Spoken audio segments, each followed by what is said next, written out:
good morning or good afternoon or good evening, wherever you are in the world. Talent Finders would like to welcome news anchor from Colorado, Nevada, and Kansas, Linda Guerrero. So welcome, Linda. Good morning, afternoon, night for you there. So Yes. Thank you so much for this, Karen. Thank you. So Linda, firstly, I want to congratulate you on all your achievements. Can you share with us how your career started as an anchor? Sure. It started like in a very different way, I'd say, from different journalists or anchors, because I was in Chicago, and there was this producer that we all knew at that time. This was years ago, probably, yeah, like 2007, exactly. And he liked. It seems like he liked my voice, and it seems like he liked the way I communicate, right? And he was like, Linda, I want to introduce you more people from Univision, which is a big TV station here in the U.S. for Hispanic people. Yes. But I was in the transition of moving from the U.S. to Colombia with my family. So at that moment, he proposed me to do a couple interviews, which we did. And it was phenomenal because I didn't know, you don't know sometimes what you like when you don't know the things, you know? Yes. And it was such a huge surprise for me because when I did these interviews, I was just, wow, it just went terrific. We did great. And we did a couple of these interviews. But like I said, for me at that time, my family was more important. So we were in the transition, and I moved to Colombia. He was just, stay, I'm going to teach you. Let's do this. But we didn't do it. But that's how it all started. It stayed in me, right? Amazing. Yeah. So you were born in Bogota, Colombia. Can you share with us more about your childhood and growing up in Colombia? And where did your passion for journalism and reporting start? So I grew in middle class in Colombia, South America. My mom did a very good job, and she really tried hard. And so I was in a private school, which at the moment was kind of hard because many people go to public schools in Colombia, which most of them sometimes are not that safe sometimes, Yes. right? And not all of them. But at the moment I was going to a public school. And so I always knew in my school that I wanted to be, let's say, the star. So whatever it was, if it was just singing or dancing on a runway or theater or whatever, I wanted to be there. And I was always there, like doing this. So that kind of showed me that I wanted to do something, for the people also. Yes. Which I'm now doing for my community. So it was interesting. It's just totally different, but sometimes these little things take you to bigger things, right? Of course, always. So what would you say your biggest lessons and learnings have been within your career? Biggest lessons. I'd say that, and I keep telling this to my kids, that patience brings immediate results, because we all of us, or most of us at least, Yes. we want things to happen right now, especially in Yes. this world now, in these times. We want everything to happen right away, right? And instant gratification. Exactly. Yeah. Or achieve things, or just go to the next level, or hit that next level, especially. But I do believe that everything we do, even if it doesn't show the result right away, the result will come anyways. So even when I started in every single area of my life, especially obviously in my career, I always try to do my best. Sometimes we are just exhausted, and that's another huge lesson. Even if I'm just exhausted and I give my best, I might not get that return because I'm not expecting it sometimes. Sometimes we are expecting, but anyways, we get that in return. How? Because we raised the rating 300%, or because whatever. Yes. But it's just everything, the little single thing we do, it comes with something back to us, even if it's good or not that good, with the intention that we give. That's my point. Yes, absolutely. So being an anchor is very competitive. So how and what do you believe makes you different, and why do you believe you have been able to sustain such a long career? I do believe that we all have our own unique style, and Yes, I really believe that we definitely need to be ourselves and show our essence in whatever we are doing. So I really hear often that the way I give the news is very charismatic. We all have our different charisma or gifts to give, right? yes, So absolutely. I just try definitely to be me. I'm a person that you'll always, or most of the time, at least because I'm I'm human, I'll always be smiling, right? So it is a different way to give the news. Of course, not when we're in a breaking news or something like that, but it definitely it's a different way.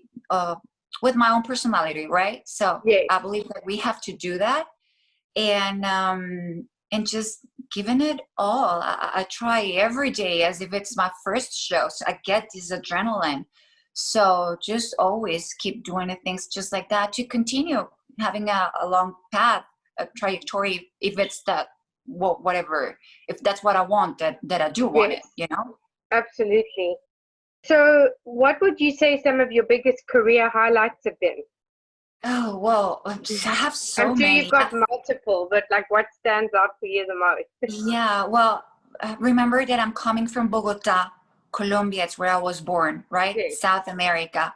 So I always had this big dream, and I always wanted to do it, and I always I knew it. Even if I had 1,000 no's closing doors in my face that, no, we don't need you, we don't like your style, we, whatever, whatever. Main yes, highlights for me is that I was able to be a presenter for Deutsche Welle in Germany, in Berlin. I did it in Europe. I also did it in Caracol TV, Caracol Televisión in my country, which is yeah, the main station. And I'm doing it now in the US with Univision, which is the biggest thing too. So I've had a couple. amazing. So, as a journalist and an anchor, how has the landscape changed in terms of reporting the news and the development and speed at which news is shared? How and what has this influenced you as a journalist and as an anchor? Well, we don't know what we don't know, right? So Yeah, we don't for know sure. what's coming. We never knew, we never imagined that 2020 the way it was. So doesn't matter the situation, or doesn't matter the time where I have to do the news, because I've had sometimes when I had to wake up at 1 a.m. to go anchor at 4 a.m., right? Yes, For the morning, let's say. yes, So basically we just need to adapt. The person that does not adapt is going to have a bad time, yes, right? So we are having these transitions, right? Everything, like I said, people want things faster. People want to have information everywhere, so we are just adapting, right? Social yeah, media, TV, whatever it is, we just need to adapt. absolutely. So there is so much emphasis on fake news and misinformation. How, as a journalist and an anchor, and what is it that you do to make sure the news that is being reported is accurate and true? And how much influence do you have in terms of what you report? So we have our sources, right? Yes, And that we do not need only to listen this information or news or breaking news from one source, but we need to have it from a couple yes, before we go out there multiple to the field, sources. exactly, and communicate to the community, Yes, right? So that's one thing. And then obviously we have so much power in our hands that we need to have this information totally accurate before we make a mess. We don't want yes, to do that. We don't want to yeah, do disinformation, as sometimes we see it in social media chains and stuff like that. yes, absolutely. So you have traveled substantially to Europe. How do you believe that this has influenced you, and did this help you to open other doors within your career or other opportunities? Karen, I love this question because you're in this other country, continent, right? Yes, And it is way much different. At least when I was living in Germany, Europe is way much more different. Here, people is going even faster. yes, Um, it's people want to have own it all. Yes. And for me, living in Europe, it gave me such a fresh air, or just to Fresh see. perspective, right? Right, Yeah. totally different. Because I am coming from a place, from a country where it's not that easy, but No. it's because it's more like tied, right, economically, Yes. from a third world. And I was in Bogota, the capital. I mean, we Yeah. had it all. I mean, Mm. but still, there's some things in Europe where, yeah, you can have it all, but you don't need it. You No. know what I mean? The simplest things, or just be with your face totally washed, fresh, like, you know what I mean? It is okay.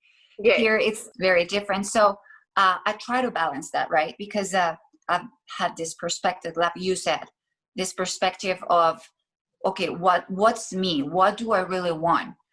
I don't have to be like this or like this or like this, but I want to be me. So it's also something really good that has taken me to this point, right? Yeah, amazing. That's amazing. And Yeah, a I love question it. around Bogota, I mean, how was it growing up there in the sense of, was it a safe place? Because, I know people that have gone there on business contracts and you have to have security and, people are afraid of getting kidnapped and all of that. So is it really as bad as people make it out to be? Or I guess maybe it's just different if you grew up there, right? That's totally disinformation, because Yeah. there's also another side. And Colombia is one of the happiest places, if not the first. About a Yes. couple of years back, so I'm not that sure to say it right now, but a Yes. couple of years back, it was one of the happiest places in the world to live. So Amazing. yeah, like where I was living in the condominium, the houses where I was living, I had people from the UK as a neighbor, from the Netherlands, from US. You see so many people just Yeah. going to there, and because it's a very happy place. You feel it in the air. How I don't know how to describe it. Maybe the food, the people, everybody's just happy, you Yes. know. Well, that's why So it's I believe important. That's it's why kind it's of important to exaggerated. know. It's kind of exaggerated just to say that it's not safe, or not. I mean, if Yeah. you go, it's different, yes. And if you go out with your phone, some people have these needs, and they will want to get your phone to just Yes. eat, you know. Yeah. So, but it's not that everybody's going to get kidnapped, or no. I have so many friends from here that just have, let's say, many possibilities, right? Yes. And all this jewelry and watches, and they go there, and I mean, it's okay. You're not going to be going to the worst places, like every place in the world that has Yeah, it, of right? A course. not safe place. Yeah. So, Well, that's yeah, why I it's, just kind of wanted to educate the audience because I think, yeah. people have a perception, and like you say, the news No, can I mean, be misleading. you're totally welcome to go whenever. I have family like all over Colombia. You will love it, just to see mountains everywhere, or just to take a plane and just be in the sea in 40 minutes, or in a hot weather, beautiful place, mountains in 30 minutes driving. It's just, that's rich. I believe that's richness too, right? Yes, absolutely. So that brings me to social media, which has obviously impacted our world in both a positive and negative way. What and how do you believe we need to improve the current narrative and use these platforms more responsibly? And there's no more evident time than right now. Yeah, it's hard because, like I said, there's a lot of disinformation. Yes, So we really need to be aware of where are we taking our sources, or where are we, all of us, who are we listening to? Because sometimes there are like these chains of doctors just giving disinformation about vaccines, and a doctor will never make a chain starting from that, no, and stuff like that. So just be aware, who are you listening to, so yeah, you don't get all this disinformation, as we're calling it, instead of being informed the right way from the right sources, right? yes, absolutely. So COVID-19 has turned our world upside down and inside out. So what and how have you had to adapt, and can you give us any examples? Well, when I got to Denver, because I was living before in LA, like everybody, just with freedom, Yes. And then couple of months, 4 months after we got hit, I remember when I was sitting in the studio and I was by myself, and the first keys arrived to Colorado because so many people from France go to the Yes. mountains here, right? Yeah. And we never imagined to be living under, just four walls or the pandemic, right? No. So at least in my work, I'm one of the persons that have always been in studio. We got to a point where we thought we'll have to sleep here probably and shower here and stay here, which never had to do, thank God. But some other of my colleagues, they had to go home just for us, for all of us to be safe. Yes. And like I said, we just need to adapt. It was not easy because it's easier to have your colleague next to you and you share and we're going to do this and plan and to have just empathy to inform the people. Yes. But we just have to adapt, and everything's been fine. Like, fortunately, like I said, some of them going home. Yes. Absolutely. Yeah. So, what is your ultimate vision for your career, and what are the 3 key pieces of advice you would give to others who are looking to pursue a career in journalism and as an anchor as well? I love that question because I feel so very thankful in the position that I am right now. Right. Yes.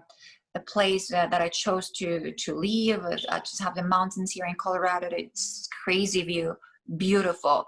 Yeah, I've The heard. I've job that never I been have, to Colorado, but I've heard it's beautiful. you are so welcome to come to. Thank you. It is stunning. Definitely, that's what it's famous for. And the position where I am now, anchoring a couple shows for different states. The responsibility that I have, I'm super thankful for that, and that keeps me only wanting to go forward. Do you know Yes, what I mean? absolutely. I don't want to stop. I'm not like comfortable here and I'm staying here forever. And no, I always want more. Yes. We were able, like I said, to raise the our ratings in it 300% before the COVID-19, before protests, and we want more. Our Yes. team, I want more. So I want to give my best to inform our people. We are already here number one, but like I say, whatever I can to be better, wherever it has to be, I'll be just doing that. And my suggestion because I keep getting many messages from from journalists and people that want to do something like that. It's not for this career only, but for every single career, I believe. Yes. It's just, I don't stop. Every day I'll be doing something that'll take me to that next level, and without getting anxious, because I used to be sometimes like I said, wanting things right away. Yes. But just giving it all and without expecting, and things just come, Yes. for all of you that are waiting to see results, it'll come, period. Absolutely. So, how and what do you believe the future of journalism is? So we're having this transition right now, which is very interesting, moving, I'll say, not 100%, but little by little, from TV to just social media, right? Because Yes. everybody has And it right in their hand. digital. And like I said, people want that right away. They don't want to wait at 5 for the TV, for the news now. They want to have information right now. Yes. And that's in their phone. So probably the COVID-19 made that made it go a little bit backwards, let's say, or not backwards, but people are staying at home and Yes. just, again, watching more TV, right? Because that's all they can do, or, Yes. some of the few things they can do at home. So it's going to be interesting now, because that gave a push again to the TV. Of course, social media is still there, and we work really hard on it too. But I think social media will get more strong, or probably stronger than the TV, when, I don't know, like I said, but little by little. Yeah. Yes. Yeah, there's definitely a transition and a shift for sure. So that leads me to the final question. What legacy would you like to leave, or how would you like to be remembered? Like I said, and I think I don't want to sound in the wrong way, but we all need to love what we do. We all need to love the way we do it, the way we present ourselves to the world. Doesn't matter what is our job, right? Yeah. So probably that I want to leave that legacy of the way I did the things in my best way with my best possibilities, and just to communicate that to our community. It is very important to me. If I get a message from someone that is, Linda, I don't know where the vaccine or whatever, it's not about just many, it's about each of them, right? And Yeah. all of them. Yeah. So that's basically what I want. Of course, to my family, that they've seen me work hard Yeah. to get to a point where I am now, right? Yeah. Just giving my best, and the way that they want to see it. She's the charismatic one, or she is the one that did this, or without the different perception. I don't have one single thing. I want to be remembered with, Multiple. many things. Of course, Yeah. yeah. My Well, style, my essence. it's been wonderful having you on the show. Thank you so much. And if people want to connect with you, what are the best platforms to do so? Well, first of all, thank you, Karen, because I've seen you work hard too, not only with my interview, but I see you there working on your things, and congratulations for Thank it. you. Thank you for this. Thanks to you, we're here, right?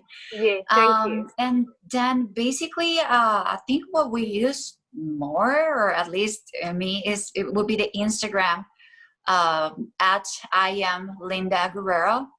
And then LinkedIn, it's the way we got in touch, right? Yes, I think LinkedIn is so great from a professional standpoint because it Yeah. kind of cuts a lot of things that aren't necessarily good on the other Yeah. platforms. So, well, thank you so much. And it would be lovely to have you back in the future to see where you are in your career. And thanks so much. Thank you. We'll definitely have a second time to connect, even if it's for this or something else. I know that. And congratulations again. Thank Keep it you so going. much. Thank you.